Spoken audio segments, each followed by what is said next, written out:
خدا کو یاد کرنے سے تسلی دل کو ملتی ہے، خدا کو یاد کرنے سے۔ حضرات محترم، خطبے کے بعد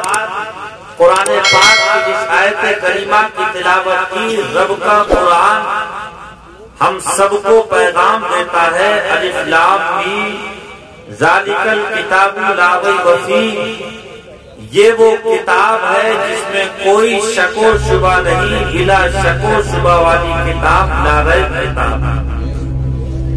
آج دنیا کے اندر جتنی تیزی سے لوگوں کی آبادی بڑھ رہی ہے، لوگوں کی سنکھیا میں اضافہ ہوتا جا رہا ہے، اتنی ہی تیزی سے لوگ دین کی تعلیم سے دور ہوتے جا رہے ہیں،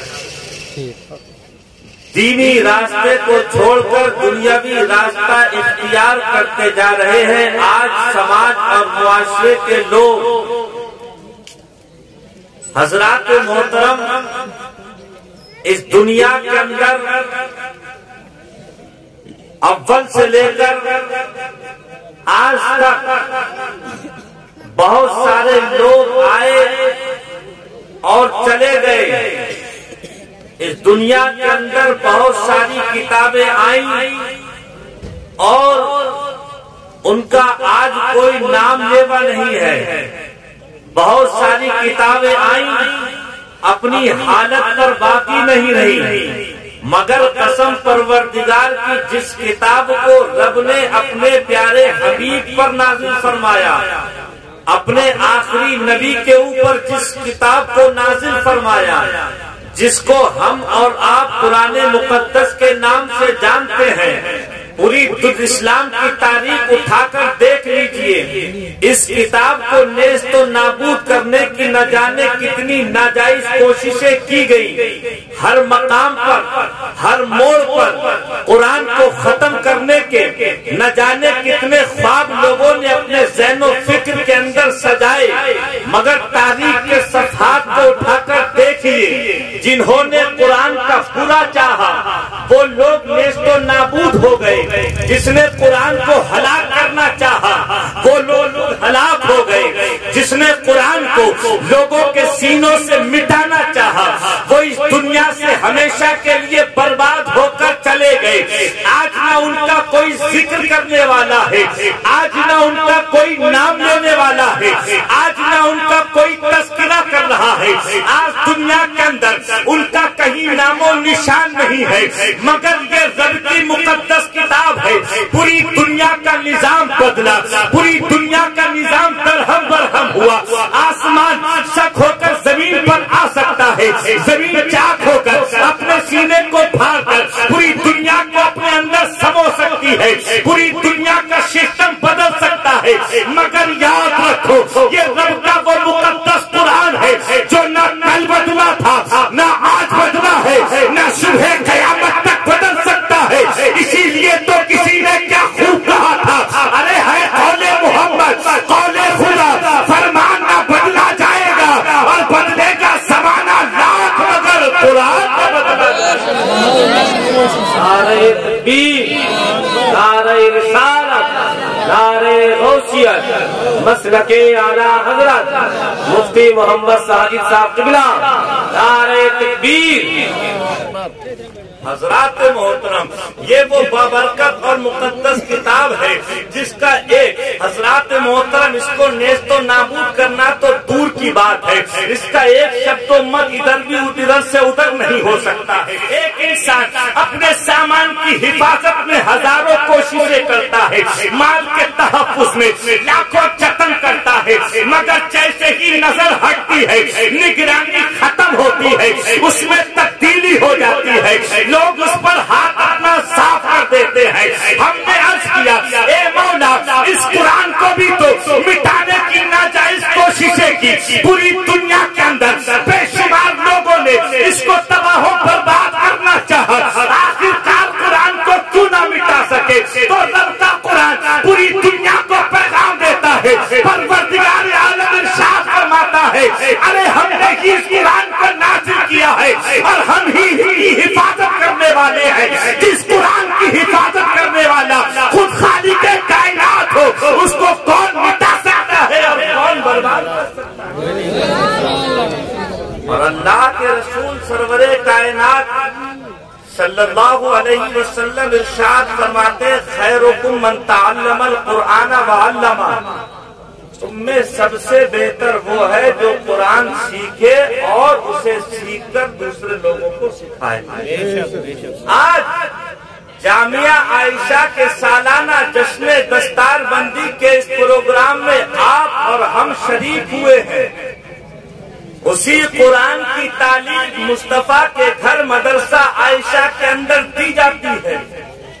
جس قرآن کو اللہ نے اپنے آخری نبی کے اوپر نازل کیا ہے۔ قوم کی بیٹیاں ہیں، اس قرآن کو اپنے سینے کے اندر محفوظ کر رہی ہیں۔ قوم کی شہزادیاں ہیں، اس قرآن کی تفسیر کو اپنے دل کی تختی پر محفوظ کر رہی ہیں۔ قوم کی بیٹیاں ہیں، اس قرآن کی فصاحت کو اپنے دل و دماغ میں محفوظ کر کے اپنے گھروں کے اندر، اپنی بستی کے اندر قوم کی بیٹیوں کے درمیان اس قرآن کی تعلیم کو عام کر کے حضرت فاطمہ کا کردار بانٹ رہی ہے، نبی کی سیرت کا پیغام دے رہی ہے، اور پوری دنیا کو یہ شہزادیاں بتا رہی ہے جس قوم کے سینے سے قرآن چپتا ہوا ہوتا ہے، جس قوم کی زندگی قرآن کے فرمان کے مطابق گزرتی ہے، وہ دنیا کے جس مقام پر قدم رکھتی ہے کامیابی کا تاج اس کے سر پر سجا دیا جاتا ہے اور کامیابی اس کے سر پر دی جاتی ہے۔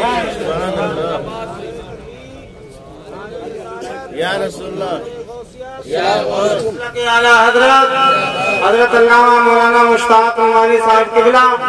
شاعر اسلام جناب توفیق رضا شاہدی صاحب قبلہ، شاعر اسلام جناب ایاز رضا صاحب قبلہ، نعرہ تکبیر، نعرہ رسالت۔ سبحان اللہ، سبحان اللہ۔ عظیم جماعت علماء شعراء کے ہمارے درمیان جلوہ گر حضرت اللہ مولانا نقیب اہل سنت مشتاق نعمانی صاحب قبلہ جلوہ گر، اور وہیں پر اور شعراء کرام، آپ ان کے چہرے کا دیدار کرتے رہے اور دل لگا کر کہہ دیں یا رسول اللہ۔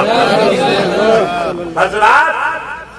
بلا شبہ دنیا کے اندر ترقی کرنے کے لیے اپنے بچوں کو دنیا کی تعلیم ضرور دو، ان کو ڈاکٹر بھی بناؤ، ماسٹر بھی بناؤ، انجینئر بھی بناؤ، پروفیسر بھی بناؤ، مگر ان سب سے پہلے اپنے بچوں کو حافظ قرآن ضرور بنا دو، اپنے بچوں کو قاری قرآن ضرور بنا دو، اپنے بچوں کو عالم قرآن ضرور بنا دو، اس لیے کہ جس باپ کا بیٹا انجینئر ہوتا ہے لوگ اس کو بڑا کہتے ہیں، جس باپ کا بیٹا پروفیسر ہوتا ہے لوگ اس کو بڑا کہتے ہیں، جس باپ کا بیٹا ماسٹر ہوتا ہے لوگ اس کو بڑا ضرور کہتے ہیں، مگر آؤ مصطفیٰ سے معلوم کرتے ہیں یا رسول اللہ بڑا کون ہے دنیا کے اندر، کس کا مان سمان زیادہ ہے؟ تو ہم سب کے آقا ارشاد فرماتے ہیں خیرکم من تعلم القرآن وعلمہ، دنیا کے اندر تم میں سب سے بہتر وہ ہے جو قرآن سیکھے اور اس قرآن کو سیکھ کر دوسرے لوگوں کو سکھائے۔ جس بیٹے کے سینے میں قرآن محفوظ ہوتا ہے، میدان محشر میں اس کے والدین کے سر پر ایسا تاج زردی سجایا جائے گا جس کی چمک کے سامنے چاند و سورج کی روشنی ماند پڑ جائے گی، پھیکی پڑ جائے گی۔ بلا شبہ دنیا میں ترقی کرو، کامیابی حاصل کرو، اپنے آپ کو اٹھا کر بلندی کامیابی کی بلندی پر لے جا کر بٹھا دو، مگر اس سے پہلے خود اپنے سینوں کے اندر، اپنے بچوں کے سینوں کے اندر قرآن کی تعلیم محفوظ کر دو، مصطفیٰ کے فرمان اپنے بچوں کے سینوں کے اندر محفوظ کر دو، تاکہ تمہارے بچے جس گلی سے گزرے، تمہارے بچے جس محلے سے گزرے، تمہارے بچے جس شہر میں قدم رکھے، لوگ دیکھ کر کہہ دے اما یار یہ کوئی اور نہیں جا رہا ہے، ایک نبی کا امتی جا رہا ہے، ایک نبی کا شہدائی جا رہا ہے، ایک نبی کا وفادار جا رہا ہے، اور نبی کے امتی کا حال یہ ہے تو مدینے والے آقا کا حال جن کے نعرہ تکبیر، نعرہ رسالت، نعرہ غوث، مسلک اعلی حضرت، علماء اہل سنت، عظمت قرآن، نعرہ تکبیر، آئے ہو اس جشن